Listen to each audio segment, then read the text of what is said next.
ourselves seated here. Welcome, Ashley. Thanks for having me.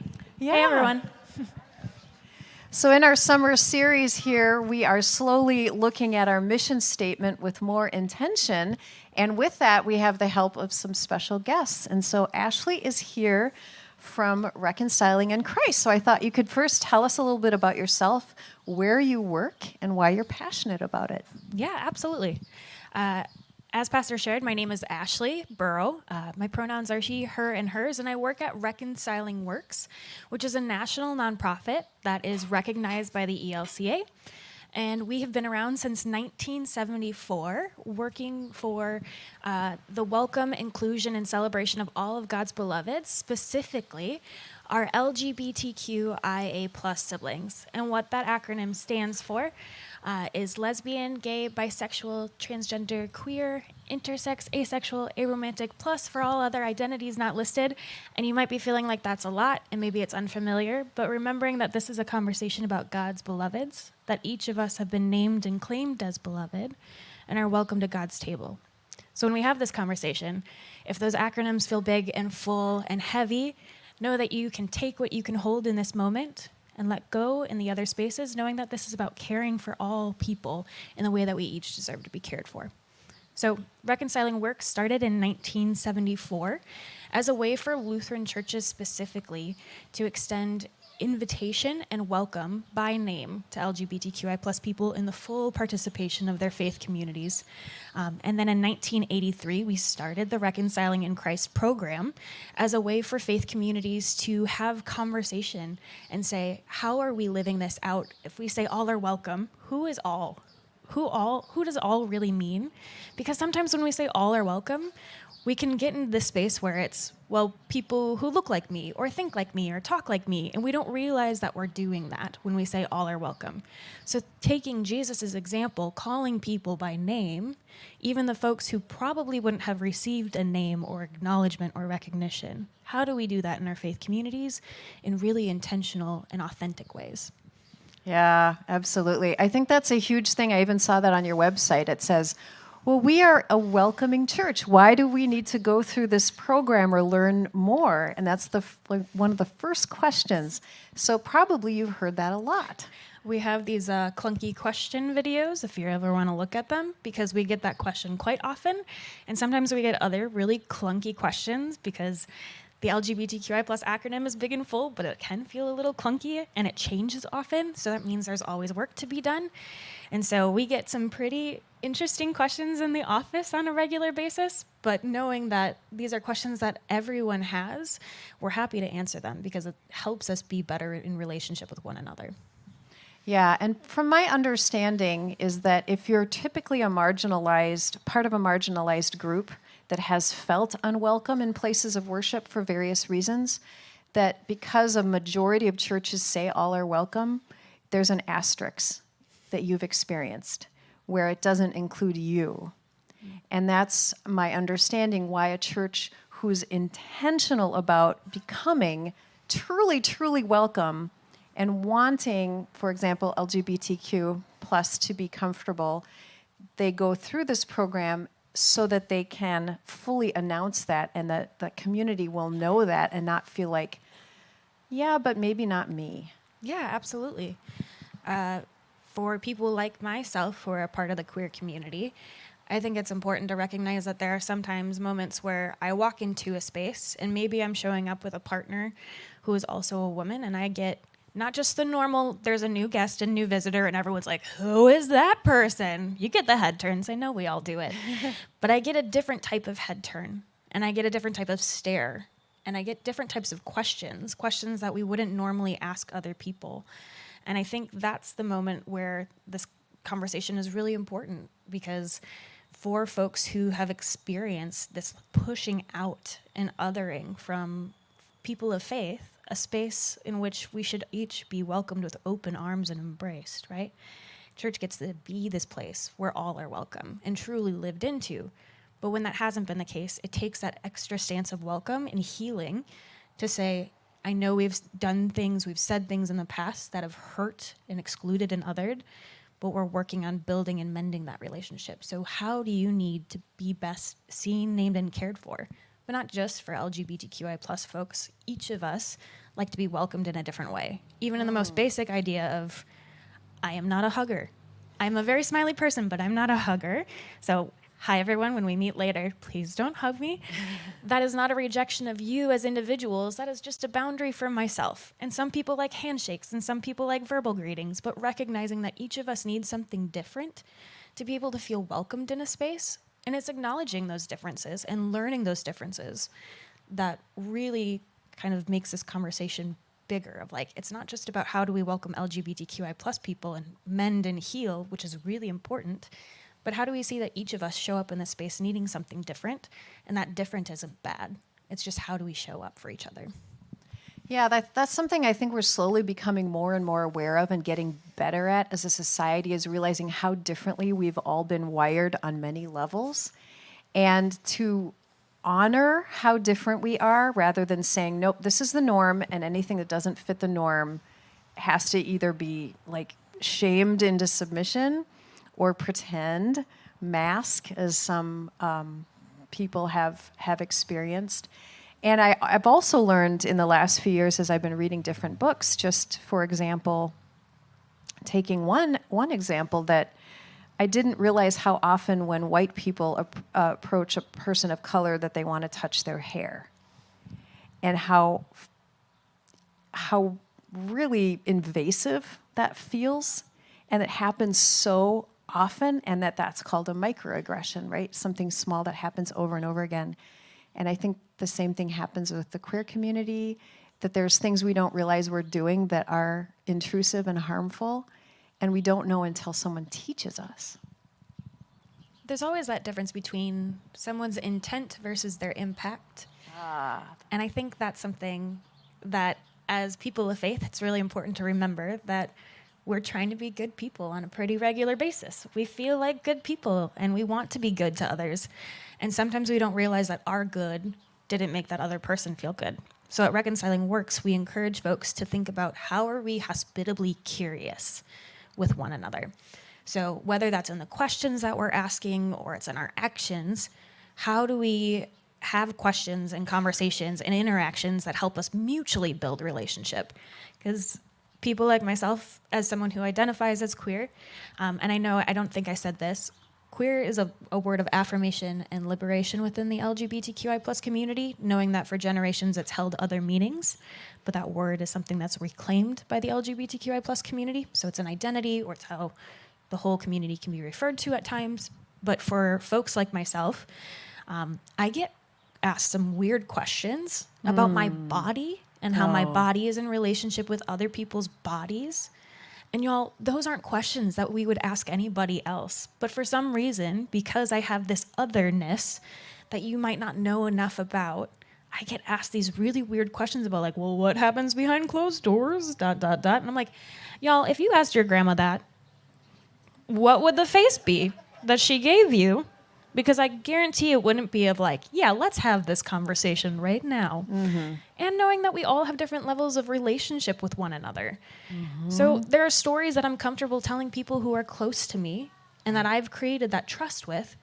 But in order to mutually build that relationship, we have to ask different types of questions of, you say that you identify as queer. Tell me more about that. Thank you for trusting me so much with sharing that. Tell me more. How can I better care for you knowing that information? Yes, I love that, because that's giving permission to the person to say what they do or don't want to say, rather than assuming you have the right to know information that you may not have the right to know. Mm-hmm. And that can make people feel, I can see how if you walk into a space and people start asking invasive questions, you don't feel safe and you want to leave. Mm-hmm. Yeah. Yeah, and remembering too that, I think you named it really well during Shine Time of, if it's not rooted in love, is that truly God's work? Is that truly what we're being invited to do as people of faith? Because for me, the values and themes that really tie me to my faith and others is, to love God, to love my neighbor. That is not my place to judge, and thank goodness that I'm not the one in charge of judging, because that is a big role, and I don't want to hold that power. But also that I should treat others the way that they want to be treated. And there are times where I'll enter into spaces and arrive in my fullest, truest, most authentic self, as we all should be able to do. And I'm told that I'm not loved or worthy or cared for because of who God created me to be, right? We have this big, beautiful God who has made each and every one of us so diverse. But I walk in and I arrive in spaces, if I'm being myself truly, being told that I'm no longer worthy of that love for who I am. And y'all, I don't think that's how we live into God's love in fullness, right? Yeah, I don't think that's walking in the dust of Jesus, because Jesus had such radical acceptance of people. It was shocking back then and would probably still be shocking to us today in the best way. I know that if a congregation decides to go through the Reconciling in Christ process, there's not an inevitable outcome, right? You're just agreeing to learn and go through a program together.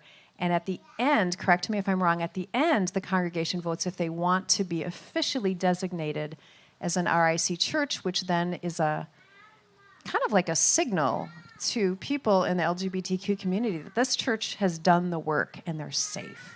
Is that correct? Yeah, so that Reconciling in Christ journey, the program that Reconciling Works holds and operates, what that looks like for faith communities looks a little different because every faith community has had different conversations about welcome. But really what it's talking about is how do we provide outreach and education as a community to really learn what welcome looks like, who we are as a community, and celebrate all of the things that make y'all wonderful and welcoming, and the welcome that I've even experienced just this morning. To know that not everyone has a space of faith that they know is welcoming and caring and loving. So for y'all to think about who doesn't know you exist. How are you reaching out into the community to let them know that you are a safe place for them to show up as their whole and true and full self? Because everyone deserves a place to just be able to breathe and be themselves. Because the world is not a place that right now feels like, for LGBTQI plus people, a place to breathe.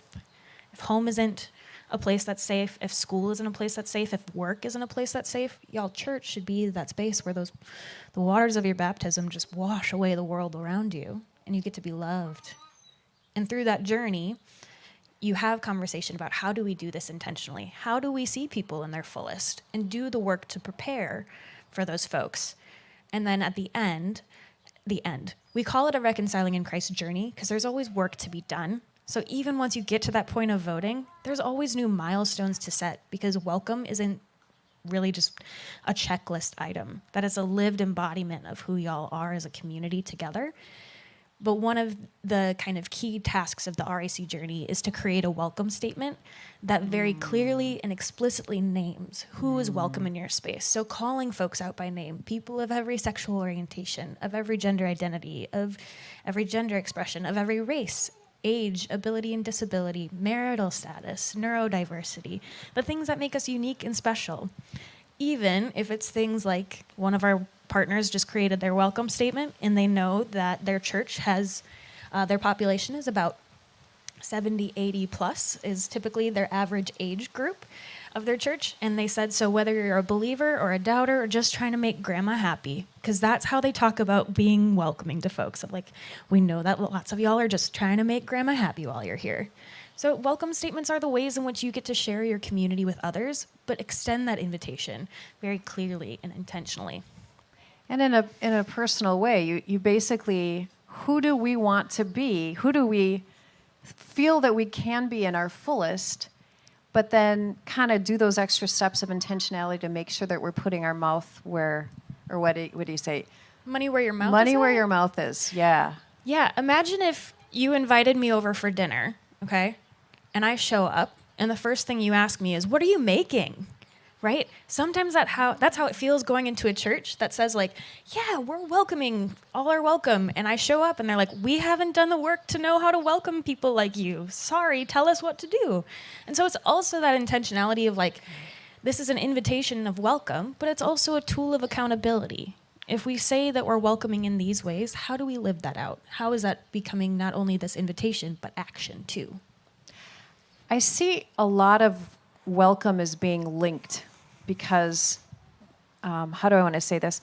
there's so many different groups that are maybe misunderstood, and there's some overlap there. But I'm thinking of neurodiversity, which includes people who have autism, things like that, often misunderstood, people of color, and there's many different kinds of marginalized groups. And as I have talked with the congregation before, living and breathing in this country, we just naturally imbibe certain beliefs and perspectives that we consider to be normal. And some of them are deeply harmful and limited. And so we kind of have to detox from them in order to open ourselves up to how to love and see people in their full diversity. And so I see part of this process as like detoxing from a very narrow belief of who's valuable and who's not, who's normal and who's not, to learn how to love in an authentic way. Yeah. At Reconciling Works, one of our values is that God has named and claimed us each as beloved, that the Spirit gives a diversity of gifts for the common good, and that Jesus calls us to work for justice. And it's through those values that we engage with other people as well. And it's not about forcing opinions or believing something, expecting people to believe the same things. I don't want to be told what to believe, and I'm sure you don't want to be told what to believe, but there's also this idea that if we are treating others the way that they deserve to be treated, and that each and every one of us is already named and claimed as beloved, that this doesn't have to be a conversation that's argument or debate, that it's about how do we see each other in our fullest, and recognize that God's table is big and wide and space for every and all beliefs and opinions, but there's also safety to consider. That for me, as a queer person, how do I keep myself safe at that table, knowing that there might be folks who have other beliefs and opinions, and that's okay, but how do I surround myself with people who are cherishing me and loving me and supporting me? So maybe that looks like myself and someone who doesn't necessarily believe that I am a loved and holy child of God, that maybe we aren't seated next to each other at that table, but we still exist at the table together. So we do this work with the understanding that it's not an argument or a debate. It's about how do we best see, name, and care for each and every person. It feels like in some way, how can I get out of God's way to love my neighbor? Instead of to be a better channel through which God can love my neighbor, instead of being the one who's standing in between God and my neighbor. That's maybe one way I see it. I like that. So the first half of our mission statement is we are an accepting community living in God's unconditional love for all. And I think you've said a lot about this, but is there anything else you want to say about what, in your experience, it means to be a truly accepting and safe church community? I think just taking words into actions is the difference between being a welcoming church and being a safe and affirming church. Because I think we can talk all day about like how we're good people and how we're a great space and you should come join us and it's going to be a great time if you come to our church and we have a beautiful outdoor service, so like why wouldn't you want to come to our church? But how do we show up for each other when people arrive? How do we prepare to invite and greet the guest, but also the member as the member changes? I think a big thing that folks have shared with me before is, you know, I'll say like, all right, so the RIC journey, you're going to create a welcome statement. And I start listing off different kind of areas that people can welcome. And they're like, well, that just sounds like I'm being too particular, too picky, and that's not going to make everyone feel welcomed. But when you start talking about how you welcome one group of people, you really start learning and seeing the differences in each and every one of us and how to welcome every person. And so I had one conversation where I was leading a training and I was talking about welcome statements, and the whole time prior to welcome statement conversation, there was just a person in the back of the room like this the whole time with an angry face at me. I was like, oh boy, when I open it up for questions and answers, this is not going to go well for me. But that's part of the job. And I showed up, and when I got to welcome statements, something changed in that person's body. And there was breath again, and comfort, and relaxation. And they came up to me later and said, you know what? I wasn't into this whole welcome statement thing or this idea of like having to say who is welcome in our space, but you brought up marital status. And I'm a recent widow, and I don't get invited to the groups anymore, like the card groups or the Bible studies, because everyone else is married and they don't know how to welcome me anymore. They don't know how to make me feel cared for, and so they just don't include me. And I haven't experienced that unwelcomeness at our church until that moment in my life. And he goes, so I might not be able to understand what it's like to be a person of color or to be a person who has a different sexual orientation or gender identity than I do, but I know what it feels like to feel unwelcomed in ways that I didn't feel welcomed, or I didn't feel unwelcome before. So I get it, and I'm good to go. I was like, great. I'm Aw. glad things changed. But that was a moment that he was like, okay, I see myself in this statement, and I now see how this might change for me as I experience my church and community and think about how we're really, truly being welcoming. Yeah, so it's really expansive. It's really, how do we genuinely look at all human beings in their unique situations and find a way to welcome them in a way they see as safe and welcoming? Well, I'm so glad that you came, and I wanted to have this conversation with you because this is an option. Just because you're here doesn't mean I've somehow committed on your behalf. That was not the intent. Rather, this is one of many options we're going to be hearing in the summer of ways in which we can live into our mission statement. And am I right in assuming that if this was a direction that we wanted to go, that we might see more of you? Potentially. Potentially. At least the lovely staff of Reconciling Works is here for you. Okay. And we're based out of the Twin Cities metro area, so we're just a quick call away. Wonderful. Well, thank you so much for being here. Yeah. And yeah. Thanks, everyone, for having me.